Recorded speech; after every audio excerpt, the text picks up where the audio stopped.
Holy July! I feel like all the legitimate booktube people hold up their books in there. But they always hold it this way because I think it's for the intrigue. What's she gonna talk about? Here they are, July. Wrap it up. Let's be real. This summer has been the summer of books. Because it's been the summer of books for me, I have fallen deeply and fondly in love with the book community on YouTube. And because of that, I want to try my hand at it. For transparency, I have no idea what I'm doing. I have some idea, like enough experience to like put a general video out there. That's what this is gonna be. My July wrap up. Let's get it started. First up, I don't know. The Sun is Also a Star by Nicola Yoon. This story follows two characters, Natasha and Daniel. Natasha and her family are facing the possibility of being deported back to Jamaica. Daniel is going through the process of interviewing for Yale, which he is not so interested in doing, but feels that he has to satisfy his family. And they happen to cross paths in the city. It just follows their story throughout that day. It's a very up and down, twisted day. You learn a lot about their background and their history from this story. I just really appreciated it and I thought it was really well done. I highly recommend it. George! This is George by Gino. George is about elementary age students that are going through the process of exploring their identity. In particular, George is questioning identifying as a female. This is definitely geared towards a younger audience. That's why I appreciate it so much. It goes and delves into the experience of identity development, transgender youth, and just a lot of different complex situations that people often think that elementary age students aren't going through or questioning. I felt like it was done in a really digestible way for this age group. I highly recommend it for that age group, but I also just think in general that this was just a really touching story and it was done in such a delicate and unique way. The real meat of this story is in George wanting to play a female role in the play, and I think that you'll really appreciate going through that yourself. So I'm not gonna tell you any more about it. The Inexplicable Logic of My Life by Benjamin Alirsainz. This was recommended highly by Hannah over on Clockwork Reads. Because of her recommendation, I felt really inclined to buy it. I really loved it. This is one of my like more top recommended books from this month.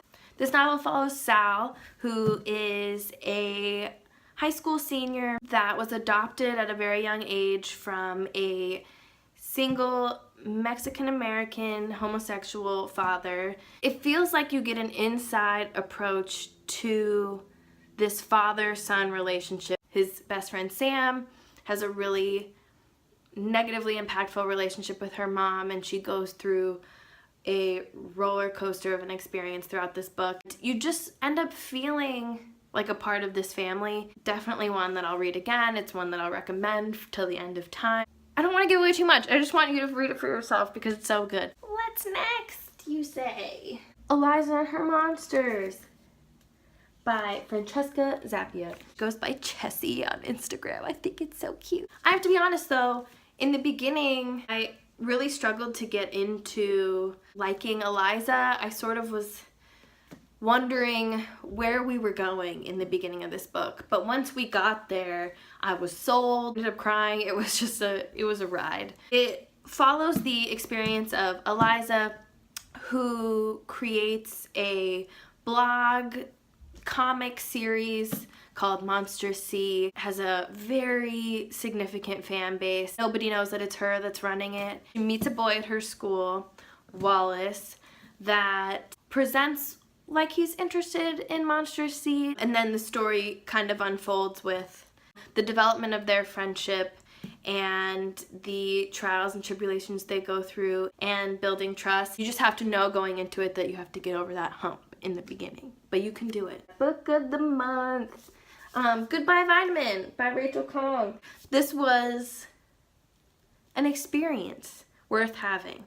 In this book you follow Ruth. It's hard because I don't want to say this is a fun book or a sad book. It goes through the experience kind of adulthood where was engaged and then became disengaged, through the process of coping and dealing with that. Then she also moves home to support her mom in taking care of her dad, who is in the beginning stages of Alzheimer's disease. Because the topic could be so sad and sensitive, I really valued that she took a lighthearted approach to it. It really normalizes this experience that I think a lot of people go through. I felt like we were friends at the end and like I got her. I also got to go to her signing. I totally nerded out and we talked about our conversation on Instagram and she signed it.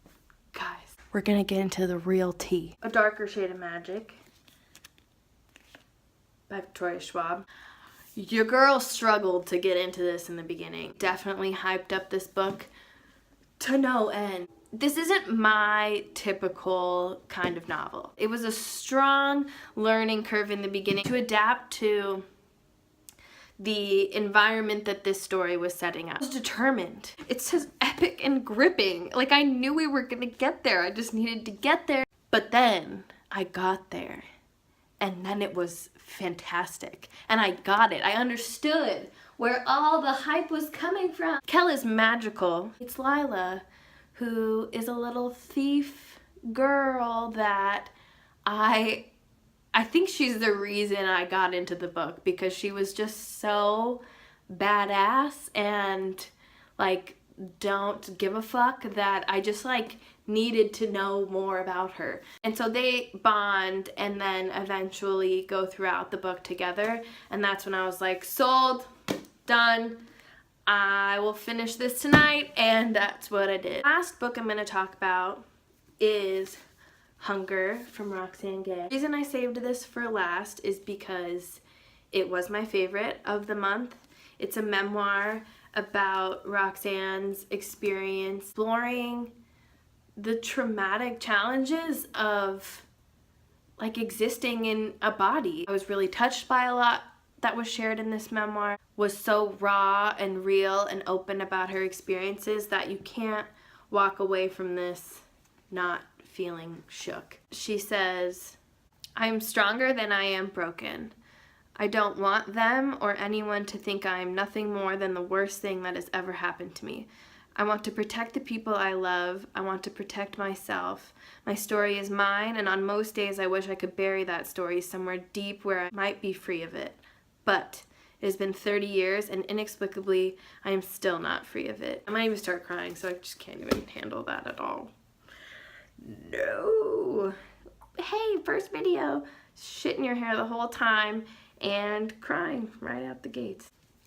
These are the ones I'm not going to go into much detail about. Into the Water by Paula Hawkins. I really loved it. I wrote a review about it on Goodreads though. I had very minimal hopes for this book because I got it for signing up for Book of the Month, and I was like, oh great, they probably just sent that because they need to, you know, get them out there. It actually turned out to be one of my favorites. Black Hammer, it is published by Dark Horse, and Lady Killer, published by Dark Horse. Both really great in their own different ways. Did like Black Hammer more than Lady Killer. That's all I have for July wrap-up. So sorry for whatever this just was. Maybe it'll get better and maybe it'll get worse. We'll see. I have high hopes. I really am hopeful that this will be just a nice outlet in my life to be able to connect with people in different ways and really just share what I've been enjoying and hopefully hear from others what you've been enjoying as well. These are my 3 recommendations from July. That's my takeaway. And with that, I'm gonna wrap it.